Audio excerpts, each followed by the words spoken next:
Hamba Allah dari Pemalang ingin bertanya Buya, benarkah virus corona akan berakhir tanggal 13 Juni?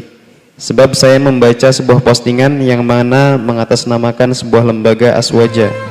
Di situ mengatakan bahwa berdasarkan tinjauan falakiyah atau ilmu astronomi, bahwa dengan akan munculnya bintang Suraya pada tanggal 7 Juni atau 13 Juni itu menjadi pertanda virus atau wabah yang melanda bumi akan hilang. Tinjauan falakiyah itu dihubungkan dengan beberapa hadis tentang ilmu perbintangan. Benarkah demikian Buya, bahwa tanggal 7 atau 13 Juni nanti akan berakhir berdasarkan ilmu falakiyah dan hadis Nabi SAW? Baik, Juni masih lama. Harapan kami adalah besok atau nanti sudah selesai itu. Baik, ada pun riwayat, ada itu riwayat diriwayatkan Imam Ahmad ibn Hanbal dalam dua riwayatnya, idza tola'at Suraya, jika tampak bintang kejora atau Suraya, kejora ya, bintang Suraya sobahan di waktu pagi, begitu, rufi'atil ahadu an ahlil balati, akan diangkat bencana dari kampung itu. Dalam riwayat lain, matola'an najmu sobahan, qattu, tidak ada bintang yang keluar di pagi hari. Wa biqaumin ahadun, di satu kaum itu ada ahadun, ada bencana, illa rufi'at aw khufifat, kecuali akan diringankan atau diangkat. Itu riwayat dari hadis Nabi sallallahu alaihi wasallam. Adapun kesahihan ulama berbeda. Imam Suyuti mengatakan hadis dhaif, tapi sebagian mengatakan hadis sahih atau hasan paling tidak.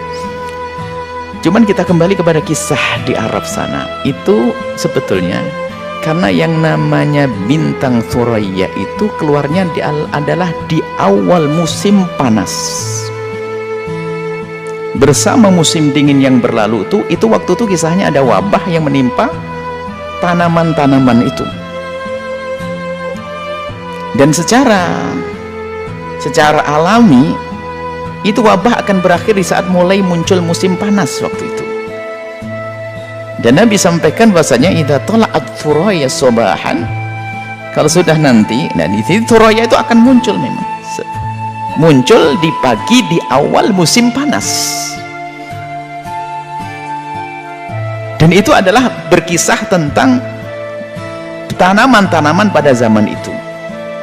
Dan setelah itu mungkin ada musim, karena ada musim panas akan terbunuh bakteri dan sebagainya, akan hilang dan kering karena bebasan kadang-kadang menjadikan kelembapan dan sebagainya. Bisa jadi seperti itu. Yang jelas kisahnya semacam itu. Baik, itu adalah kisah pada zaman-zaman itu, dan itu akan berlaku dalam setiap masa. Jika ada, kalau dan kita ada wereng, ada wabah yang menyerang kepada menyerang kepada perkebunan, maka menjelang musim panas, di saat bahkan itu di saat panas-panasnya nanti. Jadi kalau korma itu kalau sudah nggak ada panas itu akan busuk, nggak menjadi kering, nggak jadi korma. Samu menjadi panas-panasnya itulah nanti akan menjadi matang itu. Jadi yang bakteri-bakteri hilang, kemudian korma jadi matang. Ini adalah yang dijelaskan para ulama tentang kisah hadis itu. Adapun di saat ada musibah kita menghubung-hubungkan itu bukan suatu yang salah. Akan tapi yang menjadi masalah adalah jika kita menghubungkannya salah, lalu orang menganggap hadis itu salah. Jangan dikit-dikit membawa begitu. Kalau husnudon, oke, semoga berakhir itu wabah. Iya. Jadi ada namanya penemuan ilmiah dan kajian-kajian ilmiah. Bagaimana menghubungkan dengan firman, menghubungkan dengan hadis. Pegangan kita hadis. Penemuan ilmiah bisa salah. Jangan sampai nanti gara-gara ini hadis kita ekspos begini, tak taunya wabah belum selesai lalu mengatakan, oh Nabi bohong. Ini bahaya sekali. Sudahlah, urusan riwayat ini cerita tentang keadaan zaman itu. Kalau kita bawa dalam wilayah husnudon, iya, semoga benar nih, karena Nabi berucap semoga bisa diterapkan hari ini. Tapi jangan sampai memastikan harus begini. Oh selesai, Nabi yang ngomong begini pasti dan sebagainya. Wah, ini Anda telah memastikan ini Anda telah salah. Karena apa? Nabi pun tidak ngomong seperti itu. Nabi hanya buat semacam itu. Adapun omongan sabda baginda Nabi jika sesuai, dan memang Nabi tidak pernah berbohong dan omongan Nabi salah. Tapi jangan sampai di saat ada penemuan sesuatu lalu kita hubungkan dengan ayat, giliran penemuan ini salah maka dianggap ayat ini salah. Iman kita bangun dengan firman, iman kita bangun dengan hadis-hadis Nabi. Adapun penemuan baru apa saja, penemuan-penemuan ilmiah ini, jika sesuai dengan Al-Quran dan hadis Nabi, itu hanya sekedar pendukung keimanan kita. Jangan membangun keimanan, keyakinan dengan penemuan-penemuan tersebut. Kalau ada penemuan sesuai dengan firman dan hadis Nabi, berarti benar. Kalau ada penemuan ternyata kok tidak sesuai dengan hadis dan Quran, maka ketahuilah yang salah penemuannya, atau orang yang nggak paham untuk menyambungkan dengan ayat dan firman. Berkenaan dengan ini, tolonglah jangan sampai nanti hadis Nabi dijadikan bahan ejekan. Kalau masalah husnudzon, oke, alhamdulillah, semoga Allah mengangkat. Jangan sampai nanti ternyata Thuraya lombal ilmu falak bisa melihat nanti bintang kejora kalau tidak salah terjemahannya, itu akan terbit nanti di pagi hari. Nah, kalau di Arab sana adalah di musim panas, mungkin diperkirakan ya bulan-bulan ini musim panas.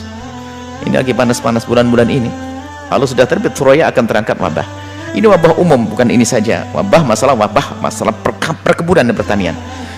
Terpentingnya adalah jangan kita ini memanfaatkan zaman gaya viral ini, membawa firman atau hadis Nabi ya, dengan penafsiran kita sendiri, cara pemahaman kita sendiri, yang itu akan bisa menjadi sebab orang merendahkan firman Allah dan merendahkan sabda Nabi. Kita juga pernah baca ini, tapi ini husnudzon, ini adalah kisahnya ada di sana. Cuman apakah ini corona? Ya semoga, tapi jangan pastikan. Kabar gembira, ingat Nabi bersabda corona berakhir apa tadi, berapa tanggal berapa tadi, Juni. Akhirnya orang baca hadis, bener hadis begini, padahal penjelasannya seperti tadi. Tak taunya apa, belum berakhir, bohong Nabi. Bisa begitu, bahaya. Anda menodai Nabi dong. Jangan memastikan bahwasanya omongan Nabi pasti dengan ini. Nabi tidak membahas masalah ini, tapi bisa jadi pas, iya boleh kalau begitu, tapi jangan pastikan ini loh. Kalau Anda memastikan, nanti akan jadi masalah. Naudzubillah, kita yang menodai hadis Nabi, kita yang menodai ayat-ayat Al-Quran. Ada orang yang menghubung-hubungkan kajian ilmiah dengan ayat, bukan sebuah yang salah, akan tapi waspada. Sandaran kita adalah, kalau ternyata ada ketidaksesuaian, jangan salahkan ayat. Kunci kita berarti mungkin cara menafsiri kita salah, atau memang salah penafsiran tersebut, atau caranya salah. Gak boleh Al-Quran disalahkan, hadis Nabi disalahkan. Jadi sekarang kami kunci bahwasanya Nabi tidak pernah salah jika insahal khabar, jika hadis itu benar. Riwayat Imam Ahmad dan lainnya banyak mengatakan hadis, Imam Suid mengatakan tidak benar hadis itu. Banyak perawi hadis mengatakan hadis tidak benar. Selagi tidak benar nggak perlu lagi kita bahas.